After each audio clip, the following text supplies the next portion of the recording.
Bismillahirrahmanirrahim. Assalamualaikum warahmatullahi wabarakatuh. Bagaimana kabarnya soleh dan solehah? Insya Allah semuanya dalam keadaan sehat walafiat ya. Jika ada yang sakit atau teman kita yang sakit, kita doakan semoga dia cepat sembuh. Amin.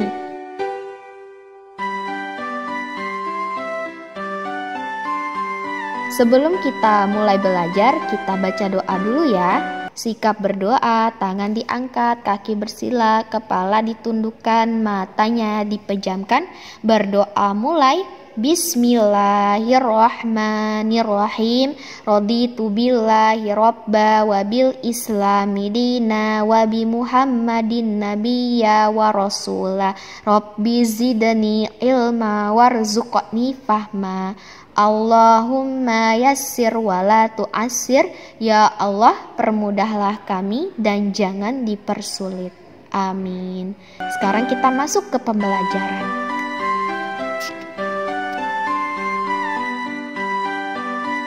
Nah, sekarang Ustazah akan membacakan suatu dongeng yang ada di halaman 19. Perhatikan baik-baik. Judulnya Lidah Buaya yang Rendah Hati.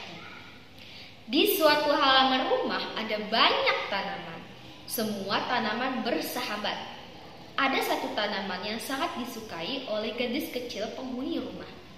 Gadis kecil di rumah itu menyukai tanaman lavender. Setiap sore gadis kecil penghuni rumah mengambil tanaman lavender. Tanaman lavender dibawa masuk ke rumah.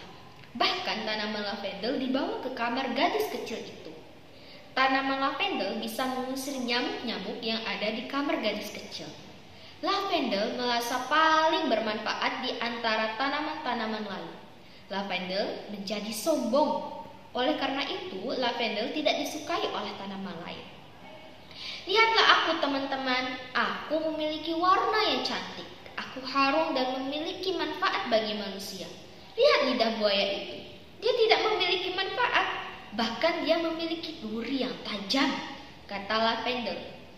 Jangan sombong lavender, kita semua yang ada di halaman ini bermanfaat, kata sirih. Lidah buaya ingin mengatakan bahwa dia juga memiliki manfaat. Namun dia belum bisa membuktikannya. Lidah buaya hanya bisa sabar dan menerima saat dicela lavender. Sirih menghibur lidah buaya. Lidah buaya pun berterima kasih karena telah dihibur. Suatu hari gadis kecil berteriak minta tolong. Gadis kecil terkena luka bakar. Gadis kecil terkena knalpot panas sepeda motor. Ibu gadis kecil cepat-cepat mematahkan tanaman lidah buaya untuk diambil dagingnya. Ibu gadis kecil mengoleskan daging lidah buaya pada luka bakar. Setelah beberapa hari, luka bakar gadis kecil berangsur sembuh. Lavender sadar bahwa dirinya berbuat salah. Lavender minta maaf kepada lidah buaya. Maafkan aku lidah buaya, ternyata kamu juga bermanfaat. Tidak apa-apa Lavender, kita semua yang ada di halaman rumah ini bermanfaat. Jangan pernah sombong lagi Lavender, kita harus meniru lidah buaya. Meskipun memiliki banyak manfaat, lidah buaya tetap rendah hati, kata sirih. Apakah kalian sudah mendengarkan dongeng dari Ustazah? Apa judul dongeng yang Ustazah bacakan? Ya, lidah buaya yang rendah hati. Kalian masih ingat tidak apa itu dongeng? Dongeng adalah cerita yang sebenarnya tidak terjadi. Dongeng diceritakan untuk menyampaikan amanat atau pesan.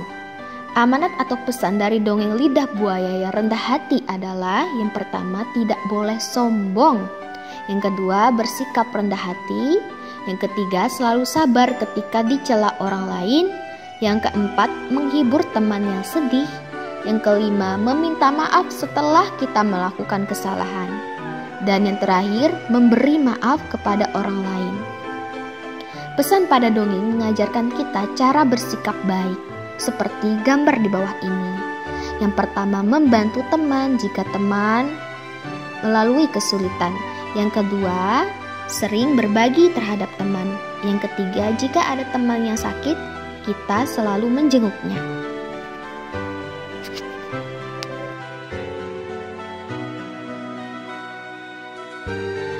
Kita masuk ke kombinasi gerak memutar dan meliuk. Yang pertama, memutar kedua tangan ke depan dan belakang. Yang kedua, memutar pinggul ke kanan dan ke kiri. Yang ketiga, memutar pergelangan kaki. Yang keempat, meliukkan badan ke kanan dan ke kiri. Dan yang terakhir, meliukkan badan ke depan dan belakang. Kombinasi gerak memutar dan meliuk dapat menguatkan persendian. Coba kalian praktekkan di rumah ya.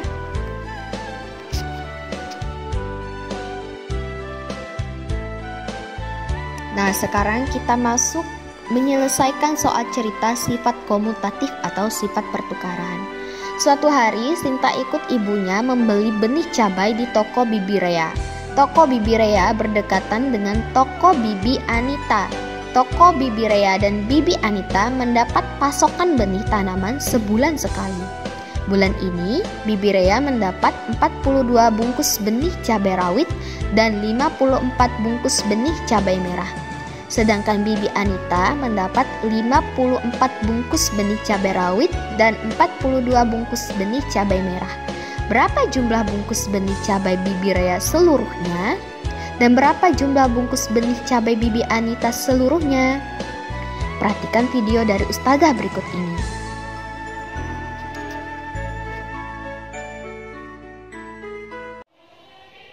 Perhatikan penjelasan dari Ustazah berikut. Yang tadi adalah soal menunjukkan sifat pertukaran penjumlahan atau sifat komutatif.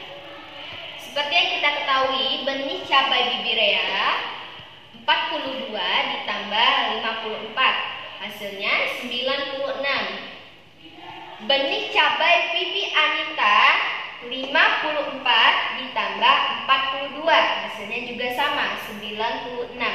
Hanya ditukar saja tempatnya. 42 di depan menjadi di belakang, 54 di belakang menjadi di depan. Jumlah benih cabai Bibi Rea dan Bibi Anita sama. Jadi 42 ditambah 54 sama dengan 54 ditambah 42.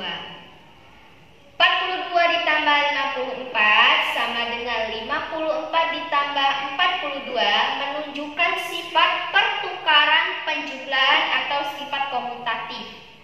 Yang tadinya di depan menjadi di belakang, yang tadinya di belakang menjadi di depan. Hasilnya tetap sama, yaitu 96.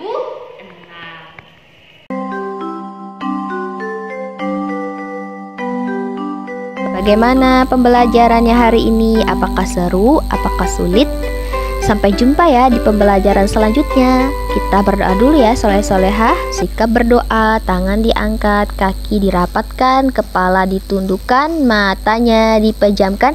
Berdoa, mulai doa setelah belajar. Bismillahirrohmanirrohim. Wal asr innal insana lafi khusr illal ladzina amanu wa amilus sholihati wa tawasaw bil haqq wa tawasaw bis sabr. Doa penutup majelis. Subhanakallahumma wa bihamdika asyhadu alla ilaha illa anta astaghfiruka wa atubu ilaik. Assalamualaikum warahmatullahi wabarakatuh.